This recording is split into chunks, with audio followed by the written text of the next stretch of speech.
بسم اللہ الرحمن الرحیم فصل فی متعلقات النصوص۔ یہ وصول الشاشی کا صفحہ نمبر 152 ہے اور کتاب اللہ سے متعلق جو بحث جاری ہے اس کی 9ویں فصل ہے۔ یہ فصل متعلقات نصوص کے بیان میں ہے، یعنی نصوص کے جو معانی صریحہ مطابقیہ یا تضمنیہ ہیں یا معانی غیر صریحہ تضمنیہ یا التزامیہ ہیں، ان کے تعلق سے اس فصل میں گفتگو ہوگی۔ اسے اختصار کے ساتھ یوں بھی کہہ سکتے ہیں کہ متعلقات نصوص سے مراد عبارت النص، اشارت النص، دلالت النص اور اقتضاء النص ہیں۔ یہ چاروں اصطلاحی نام ہیں، ہر ایک کی یہ تعریف کریں گے اور اس کے بعد مثال بھی دیں گے اور بعض احکام کا ذکر بھی کریں گے۔ فرماتے ہیں فصل فی متعلقات النصوص، یہ فصل ہے متعلقات نصوص کے بیان میں۔ نعنی بہا عبارت النص و اشارتہ و دلالتہ و اقتضاءہ، اس سے ہماری مراد یعنی متعلقات سے ہماری مراد عبارت النص، اشارت النص، دلالت النص اور اقتضاء النص ہے۔ فاما عبارت النص فہو ما سیق الکلام لأجلہ وأرید بہ قصدا۔ عبارت النص، اب یہ ہر ایک کی تعریف کرتے ہیں اور مثال بھی دیتے ہیں، تو پہلے عبارت النص کی تعریف کرتے ہیں۔ یاد رہے کہ یہ عنوان تو عبارت النص کی تعریف کا ہے، لیکن جو تعریف درج کی گئی ہے وہ حقیقت میں عبارت النص کی تعریف نہیں ہے، بلکہ اس حکم کی تعریف ہے جو عبارت النص سے ثابت ہوتا ہے۔ عبارت النص کی تعریف یہ ہے کہ عبارت النص وہ نظم ہے، وہ عبارت ہے جس سے ایسا حکم ثابت ہوتا ہے جس حکم کے لیے کلام لایا جاتا ہے، جس حکم کے اس بات کے لیے کلام لایا گیا تو وہ حکم جو ثابت ہو رہا ہے وہ عبارت النص سے ثابت ہوتا ہے۔ تو عبارت النص وہ عبارت ہے جس سے ایسا حکم ثابت ہوتا ہے جس کے لیے کلام لایا جاتا ہے۔ اور یہاں متن میں جو تعریف ہو رہی ہے وہ عبارت النص کی تعریف نہیں ہے، بلکہ اس حکم کی تعریف ہے جو عبارت النص سے ثابت ہوتا ہے۔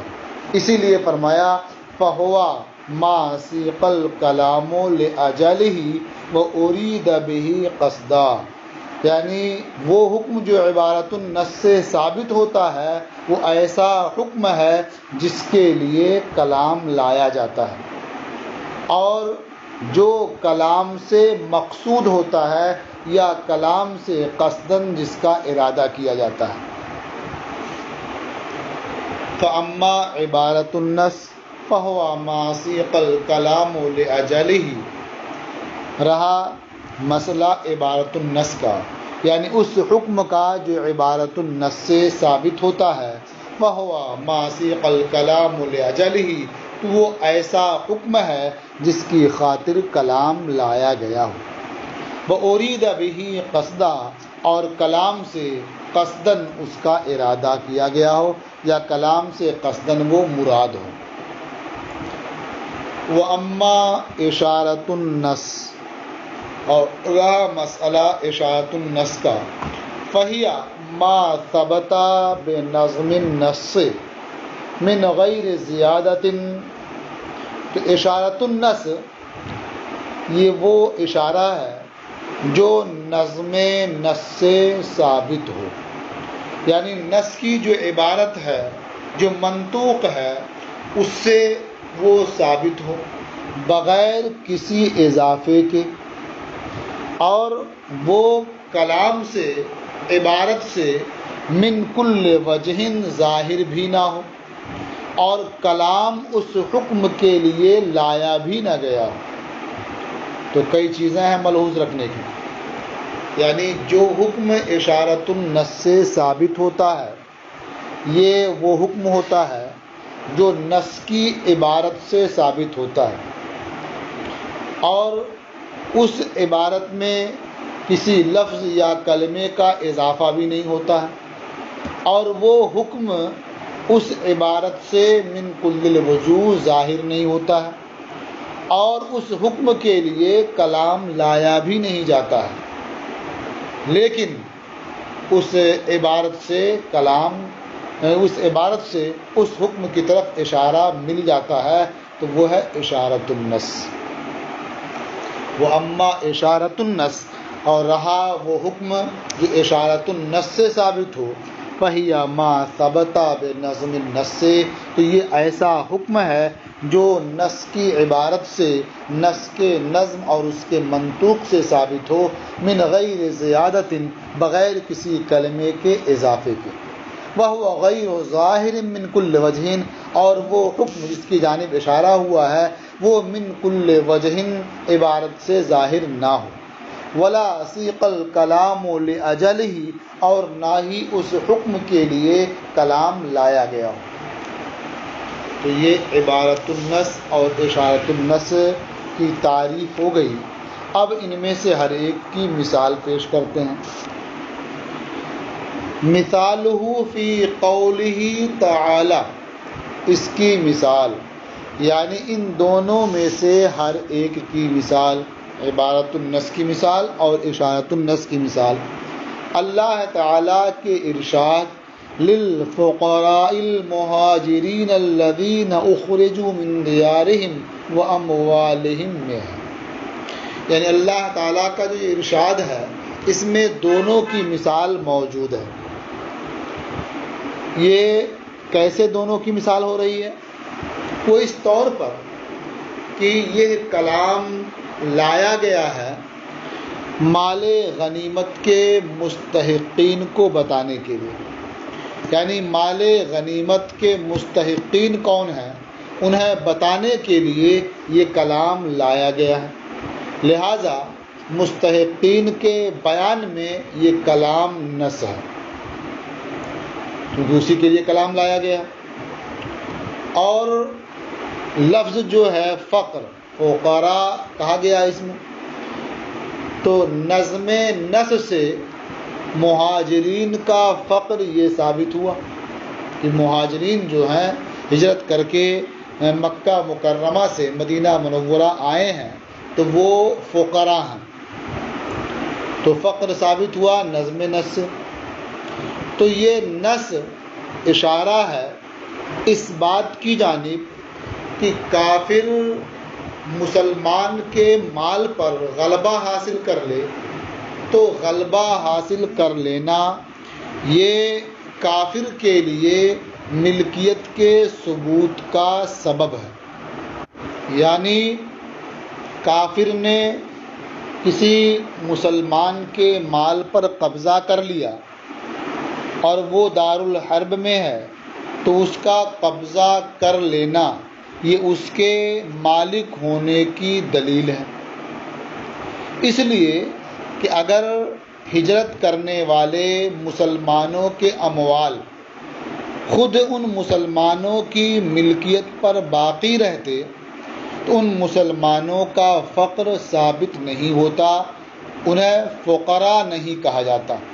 تو انہیں فقراء کہا جانا اس بات کی جانب اشارہ ہے کہ کافر کا غلبہ مسلمان کے مال پر یہ ثبوت ملک کا سبب ہوتا ہے کافر کے لیے۔ گویا یہ مسلمان جو مکہ مکرمہ سے ہجرت کر کے مدینہ منورہ تشریف لے گئے اور ان کے مکہ میں موجود اموال پر کفار و مشرکین نے قبضہ کر لیا، تو یہ ان کا قبضہ کر لینا اس بات کی دلیل ہے، اس بات کی جانب اشارہ ہے، دلیل ہے کہ وہ کفار و مشرکین مسلمانوں کے مال کے مالک ہو گئے۔ اس لیے کہ کیسے معلوم ہو، یہ دلیل کیسے بنی؟ اس لیے کہ مہاجرین کو اللہ تعالیٰ نے فقراء قرار دیا، اور فقراء اسی وقت ہوں گے جب کہ ان کی ملکیت باقی نہیں رہے گی۔ جب ان کی ملکیت باقی نہیں رہی تو جنہوں نے قبضہ کیا ہے وہ اس کے مالک ہو گئے۔ تو اس میں دونوں کی مثال ہو گئی، عبارت النس کی بھی اور اشارت النس کی بھی۔ تو مستحقین کے بیان کے سلسلے میں یہ آیت عبارت النس ہے، یعنی مستحقین جو معلوم ہوئے کہ فقراء یعنی فقراء مہاجرین یہ مال غنیمت کے مستحقین ہیں، یہ حکم ثابت ہوا عبارت النس سے۔ اور کافر مسلم کے مال پر غلبہ پا جائے تو اس کا غلبہ پا جانا اس کے لیے ثبوت ملک کا سبب ہے، یہ ثابت ہوا اشارت النس سے۔ فَإِنَّهُ سِيقَ لِبَيَانِ اسْتِحْقَاقِ الْغَنِيمَةِ، کیونکہ اللہ تعالیٰ کا یہ قول للفقراء المہاجرین الذین اخرجوا من دیارہم واموالہم، یہ استحقاق غنیمت کے بیان کے لیے لایا گیا۔ فصارا نصًا فی ذالک، تو یہ کلام نص ہوگا اس سلسلے میں، یعنی استحقاق غنیمت کے بیان میں۔ وقد ثبت فقرهم بنظم النص، اور مہاجرین کا فقر ثابت ہو چکا نظم نص سے کہ وہ فقراء ہیں۔ فکان اشارتاً، تو اب یہ نص اشارہ ہے اس بات کی جانب کہ کافر کا مسلم کے مال پر غلبہ حاصل کر لینا یہ سبب ہے کافر کے لیے ثبوت ملک کا۔ کیسے معلوم ہوا یہ؟ اذ لو كانت الاموال باقیۃ علی ملکہم، اس لیے کہ اگر مسلم مہاجرین کے اموال ان کی ملکیت پر باقی رہتے، لا یثبت فقرہم، تو ان کا فقر ثابت نہ ہوتا، انہیں فقراء نہ کہا جاتا۔ ان کے لیے فقر کا ثبوت اور کلام اللہ میں انہیں فقراء کہا جانا اس بات کی دلیل ہے کہ ان کے اب مال پر ان کی ملکیت نہیں رہی، جنہوں نے غلبہ حاصل کر لیا وہ ان کے مال کے مالک ہو گئے۔ یہ دونوں کی مثال ہو گئی۔ اب اس سے بعض مسائل مستنبط ہوتے ہیں، اس کو ذکر کر دیتے ہیں۔ وَيُخَرَّجُ مِنْهُ الْحُكْمُ فِي مَسْأَلَةِ الْإِسْتِيلَاءِ، اور اس سے مسئلہ استیلاء میں حکم کا استنباط کیا جاتا ہے، اس کی تخریج کی جاتی ہے۔ مسئلہ استیلاء کیا ہے؟ یعنی کفار اور مشرکین مسلمانوں کے مال پر قبضہ کر لیں تو گویا غلبہ حاصل کر لیا انہوں نے اس پر، تو غلبہ حاصل کر لیا تو وہ اس کے مالک ہو گئے، اس کا حکم اس سے مستنبط ہوتا ہے۔ تو پہلے جو آپ نے پڑھا اشارت النص سے کیا ثابت ہوا کہ استیلاء کافر علی مال المسلم یہ سبب ہے ثبوت ملک کا۔ تو اب جو سبب ہو گیا یہاں حکم اس سے مستنبط ہو گیا مسئلہ استیلاء میں، یعنی حکم لگا دیا جائے گا کہ جس نے غلبہ حاصل کر لیا ہے، قبضہ کر لیا ہے، وہ اس مال کا مالک ہو گیا۔ ایک حکم ہوا، مسئلہ استیلاء میں جو حکم ہے یہ مستنبط ہوا۔ وَحُكْمُ ثُبُوتِ الْمِلْكِ لِلتَّاجِرِ بِالشِّرَاءِ مِنْهُمْ۔ اب دوسرا مسئلہ یہ ہے جس کا تعلق اس پہلے مسئلے سے بھی بہت گہرا ہے کہ مسلمانوں نے اپنا مال دارالحرب میں چھوڑا اور اپنے اسلام کی حفاظت اور اسے باقی رکھنے کے لیے دوسرے شہر ہجرت کر کے چلے گئے۔ وہاں کفار و مشرکین نے ان کے اموال پر قبضہ کر لیا، تو ان کا قبضہ کرنا، غلبہ حاصل کر لینا، یہ سبب ہے ثبوت ملک کا۔ تو ہم نے حکم دے دیا کہ اب وہ ان اموال کے مالک ہو گئے۔ یہ حکم ہو گیا مسئلہ استیلا میں۔ اب کسی مسلم تاجر نے وہ مال اس غلبہ حاصل کرنے والے کافر سے خریدا، یا اس کافر نے خود ہی اسے ہبہ کر دیا، یا خریدا، ایک مسئلہ ہوا خریدا، تو خریدنے سے یہ جو مسلم مشتری ہے یہ اس سامان کا مالک ہو جائے گا۔ اب خرید کر کے وہ اپنے دارالاسلام میں لے آیا، تو جس کا مال تھا، جس مسلم کا پہلے وہ مال تھا، وہ مسلمان اب یہ دعویٰ نہیں کر سکتا کہ یہ مال میرا ہے اس لیے مجھے دے دو، تمہارا اس پر کوئی حق نہیں۔ کیوں دعویٰ نہیں کر سکتا؟ اس لیے کہ کافر کے غلبہ حاصل کرنے کی وجہ سے اس مال کا وہ مالک ہو چکا، اس کا حکم دے دیا گیا۔ اب جب وہ اس کافر سے اس نے یہ سامان خریدا تو خریدنے کی وجہ سے اب یہ اس کا مالک ہو گیا، اور جس کا مال پہلے تھا اس کا اس پر کوئی حق باقی نہیں رہا۔ تو اس سے اس بات کا بھی حکم مستنبط ہوتا ہے، یعنی حکم و ثبوت الملک للتاجر بالشراء منہم، کفار سے خریدنے کے سبب تاجر کے لیے ملکیت کے ثبوت کا حکم مستنبط ہوتا ہے۔ وتصرفات ہی، اب وہ تاجر خرید لیا، اس کا مالک بن گیا، یہ حکم ثابت ہوا، اور اس کے جو تصرفات ہوں گے اس میں اس کا حکم بھی مستنبط ہوگا۔ مثلا اس تاجر نے وہ سامان بیچ دیا تو بیچنا صحیح ہے، کسی کو ہبہ کر دیا تو ہبہ کرنا صحیح ہے، غلام تھا اسے آزاد کر دیا تو آزاد کرنا صحیح ہے۔ تو گویا اس تاجر کے تصرفات کا حکم بھی مستنبط ہوتا ہے، مثلا بیع ہے، ہبہ ہے، اعتاق ہے، ان سب کے احکام مستنبط ہوتے ہیں اسی سے۔ وحکم ثبوت الاستغنام، اور ثبوت استغنام کا حکم بھی مستنبط ہوتا ہے، یعنی کسی غازی نے یا مسلمانوں کی جماعت نے کفار کے شہر پر، دارالحرب پر حملہ کیا اپنے دفاع کے لیے یا اعلاء کلمت اللہ کے لیے حملہ کیا، اور جو اموال ان کے پاس مسلمانوں کے تھے ان اموال پر قبضہ کر لیا، تو اب وہ اموال مال غنیمت ہوں گے۔ جیسے خود ان کے جو اپنے ذاتی مال تھے یہ مغلوب ہونے کی وجہ سے مسلمانوں کے لیے مال غنیمت ہوتے، اسی طرح سے جو مسلمانوں کے اموال ان کے قبضے میں آ گئے تھے وہ بھی اب مال غنیمت ہوں گے۔ یعنی اب کوئی مسلمان جس کا مال وہ پہلے تھا یہ نہیں کہہ سکتا یہ تو میرا ذاتی مال ہے، یہ مال غنیمت میں شامل نہیں ہوگا۔